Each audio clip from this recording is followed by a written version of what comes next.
Welcome back to some professional Starcraft 2.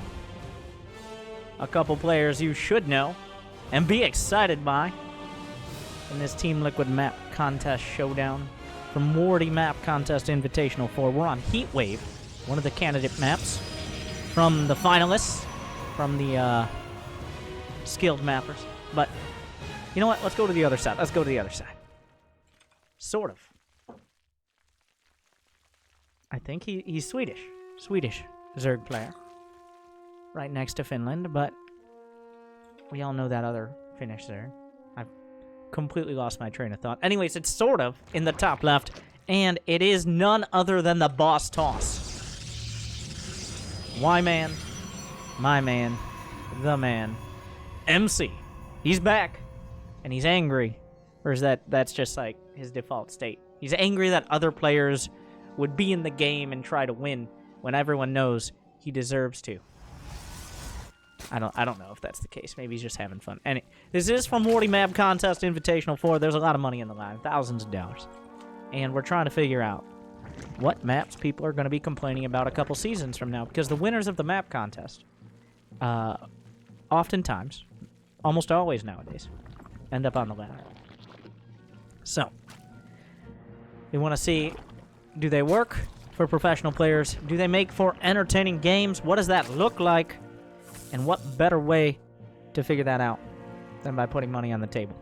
And MC, I'm sure, has no aversion to gambling. If you remember him from the more naive years of StarCraft 2, from Wings of Liberty, he doesn't really have a specialty in the sense that other players do. Some players are strong micro players, strong macro players, whatever. MC is one of those few players, alongside, well, it seems to oftentimes be Protoss, because of the way Protoss plays, but alongside players like Parting and SOS, their specialty? Winning. Sometimes it doesn't make any sense. On paper, you say, like, Blink Stalkers against Mass Hydra Ling or Marauders or whatever. Shouldn't work. Well, guess what? Too bad. He's gonna win, and you're gonna be hard-pressed to stop him. Now, to sort of have what it takes. Heatwave is, I believe, from what I'm seeing, a macro or standard map, so it doesn't have any of the challenges that sometimes are added in to the map contest. It's quite a large map, from what I can tell already, from just looking at the mini-map and looking at the bases. It takes a bit of time to get across. Looks like there are some lanes as well. Interesting. You got your sandy grassland, your raised platforms. Kind of an option between your third and your fourth place. Interesting. MC has opted for Stalkers first. He's got a Robo on the way. And a Sentry being built. So, completely diverging with the normal accepted strategy of we're going Stargate every single game. The resurgence of players like Parting and MC has, in my opinion, kind of inspired more creativity. All right, they're injecting, like, sometimes an old dog might not be taught new tricks, but their old tricks were forgotten, and they're bringing them back. This is like a whole montage of the guy who comes down out of retirement. He's like, no, you kids don't know how to blink stalkers. Don't trust Alpha Star. I was the first one who blinked stalkers. I had something like that. Long beard.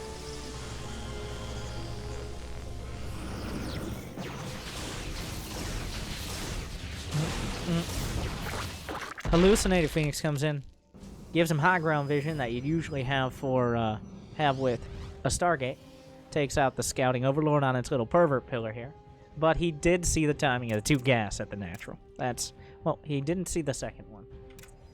Did MC intentionally delay that? Not really. He just wasn't in vision range. Sort of one of the best Zergs in Europe, but of course everyone knows the best Zerg. Not just in Europe.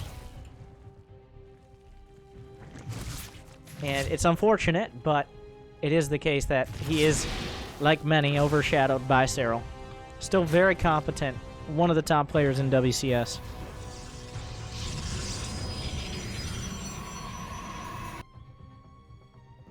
in that Warp Prism are 2 immortals. So MC, it feels like he's leaving himself with options. He's got a lot of sentries. He could do an immortal sentry push. He's getting a Forge, though, which indicates he doesn't want to just all in. And he's got a Dark Shrine on the way because, I mean, why not? Maybe an Archon drop. Maybe just a third. He started Blink. So, a lot of options being opened up. The Twilight Council is quite an ambiguous building. And the Dark Shrine was actually scouted by Sword. But, while Roaches might counter DTs, Immortals have something to say about it. They hurt.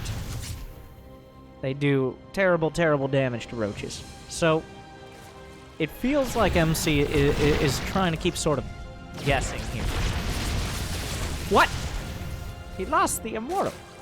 I had like a late reaction because I didn't really register what I was seeing. Okay, that was pretty sloppy. You don't want to lose the Immortal. That's pretty bad. So Immortal will walk home. The Zerg going to look at it like, yeah. We don't like your kind around here. Tucks its Dragoon legs underneath it and scuttles on home. A DT Archon drop is on the way. Now, part of the strength of going DTs, especially when you don't go Stargate, is you have more gas for tech. For one, but also they're not bad defensively early on. Like if there's a big Roach ling all in or something like that, DTs stop it in its tracks. You require that Overseer, unless there's only like one DT and you're killing all the probes. So, DTs are a pretty common choice for that. Templar Archons cost slightly more gas, but significantly less minerals. It's 100, 300 for a High Templar Archon, 250, 250 for a DT Archon. But with the big changes made to the Protoss in 2010, with Starcraft 2, the Protoss became much more accepting of Inter-Templar merging. For a long time, the High Templar especially were like, you cannot merge with a Dark Templar. They had to make their own Archons. But in 2010, that was changed. Now, both High Templar and Dark Templar, or 2 Dark Templar, or 2 High Templar, just become 1 Archon. Same as any other Archon. So, for those of you big fans of Dark Archons, well, too bad. The Infestor took Neural Parasite / Mind Control, and you don't get it anymore. They gave it to the Zerg. Complain to Blizzard.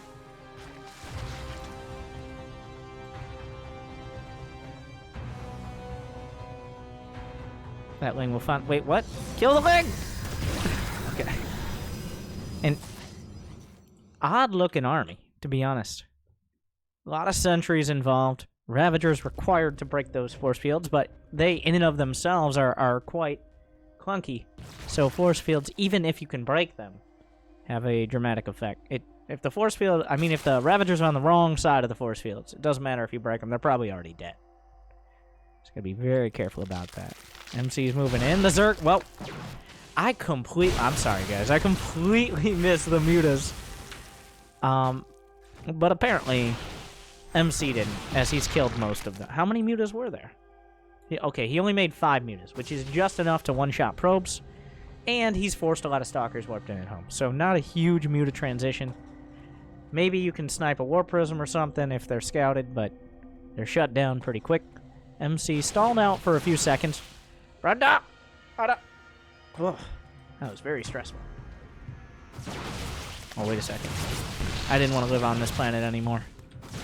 And this seems like it's a Xeris-type planet, like the Dinosaur Zerg planet. That's what I'm getting. That's the vibe I'm getting from this. But Zerglings and that single muta force some more Stalker Warpins at home. Whoa! Corrosive Bile! Big hits. Now, MC is still kind of zoning out this base. Yeah, sort of cannot hold on to this. That base was not going to happen once MC moved into this location. Right now, sort of caught between a rock and a hard place. As getting through, he should be the one taking down the rocks. The force fields are isolating many of these units, but a massive Ling counterattack. Does he have any upgrades for him? He does not. So just straight up lanes. MC's trying to press through. This may force a recall. The one muta, the real hero here. The real hero, well, now he's a martyr. The muta will die. Sort of is holding the line for now. He's trying to jump on it. The DPS of this army, the sheer damage output, is not as great as if it was like Immortal Archon charge lot, but he has a lot of finesse. With those sentries and blank stalkers, he can kind of dictate the terms of the battle. As you see there, the corrosive bile is allowing him to retreat, but MC feels like he's kind of doing a square peg in a round hole situation here. But wait, there's DTs in the main! We've seen this story before. The Spore Crawler out of position. He's going to try to snipe the Spire off. The army, making sure it doesn't get jumped, but the Spire will be going down. He's building an Overseer. Some units will be split off. Whoa, whoa, whoa, whoa! Okay, he almost made a critical mistake in moving his entire army into the main when there's still a big Protoss ball outside his door. I believe a Warp Prism got in there. I don't know what happened to the Warp Prism. The Warp Prism is now at this... Maybe he walked in from the... I don't know. Who knows? The story of those Dark Templar lost to the sands of time, as the prophecies foretold.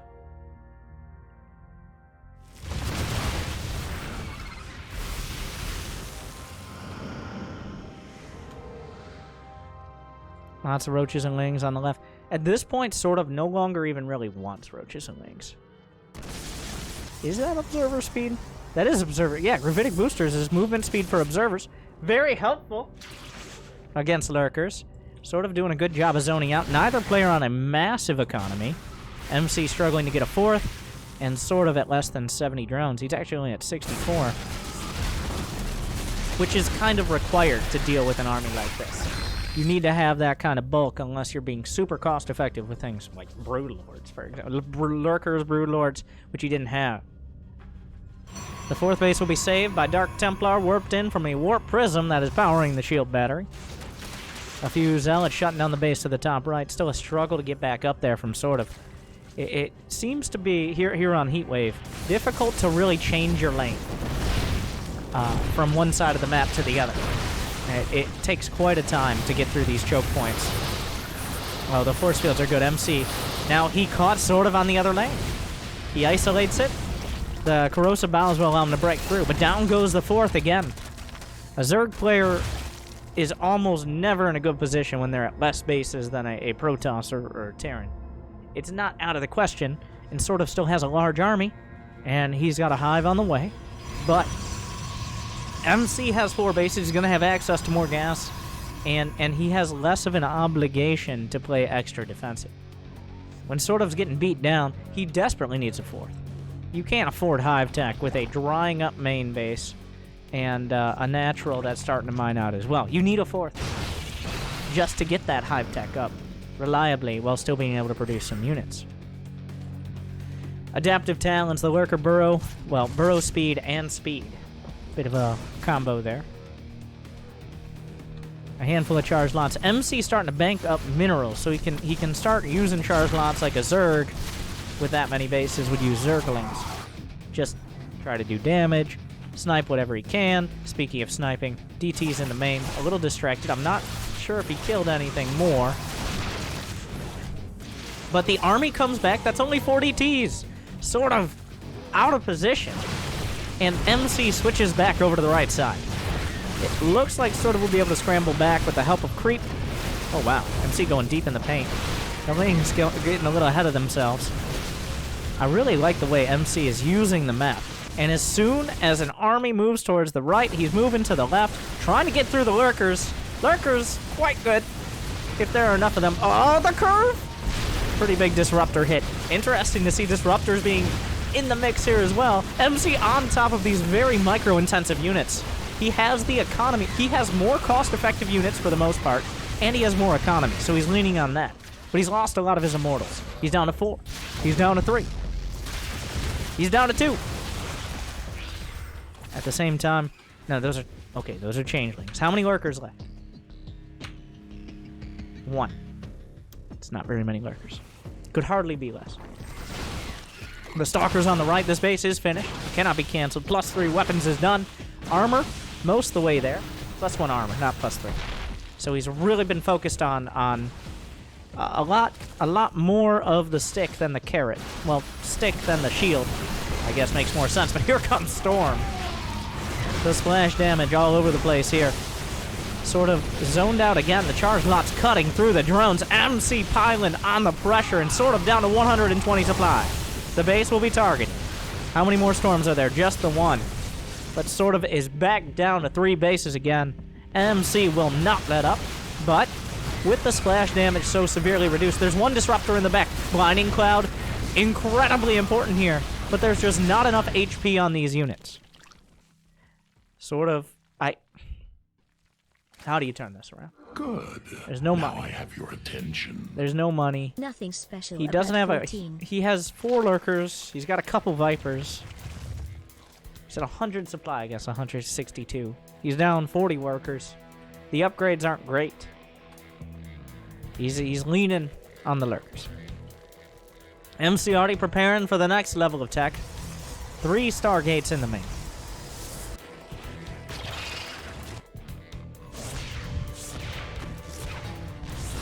A nydus. Now, the nydus can be killed.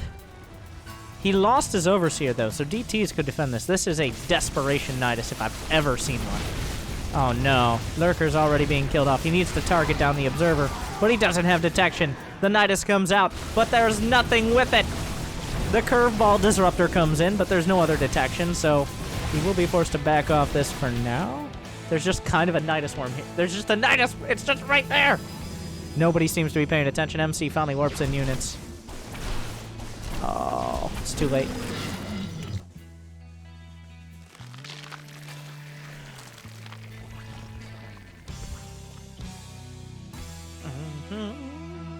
Carrier's on the way. Sort of. His back has been up against the wall for quite a while. And it looks like he's not going to be holding up much longer. He's got 44 drones. Like, what does a nydus even accomplish? What's the best case scenario for a nydus now? Even if you get a nydus in, then what? I guess best case scenario is he kills the entire main, and then MC runs up the ramp without detection into half a dozen lurkers. I think that's likely to happen. That's best case. Lurkers will pull back.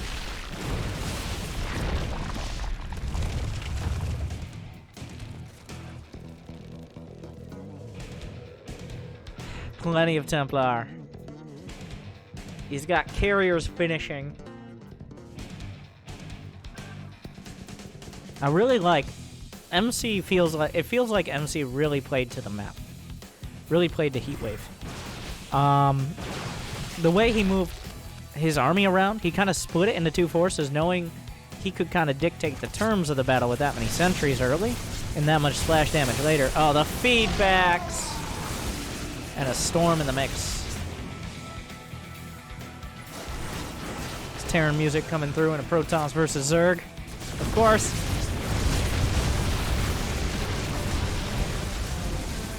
Some more Vipers on the way, but that's a stopgap. The carriers. This feels like a carrier show up in sort of types 2Gs. Oh, we're not there yet. The Lurker's trying to get on top. Many of them will die. He lost the Viper. There's still 2. Oh, a Disruptor. Nice split. But there's only 11 Hydras. Ah, storms! From the left flank! Storms on everything! He's carried to... Well, and also I think he stormed his Observer, so there's that. There's that problem. But it doesn't matter. MC, with a less than standard unit composition, really adapting to the map. Doing a great job of it as well. Yeah, sort of, it never felt like he went for 5 mutas that were so inconsequential, I didn't even really notice them until they were dead, and MC seemed not to care and ended up being fine. So it felt like sort of kind of made a misstep in his tech choices early. And MC kind of kept him guessing. And then, from there, he was never able to get any of his steps back. So, MC, if you're excited for MC to be back, tell me all about it in the comments or in Twitch chat or in your however many. I don't have any memes on hand, but there are plenty from yesterday and yesterday plus 6, 7, 8 years ago. fun game, but a solid victory for MC. Make sure to smash that like button so MC doesn't go back to coaching League of Legends. Yeah, I'm not joking. I'm pretty sure, like, there were like 4 or 5 top StarCraft players that were like, you know what my job is now? Getting a paycheck. I mean, coaching League of Legends teams. So, solid game. Good execution.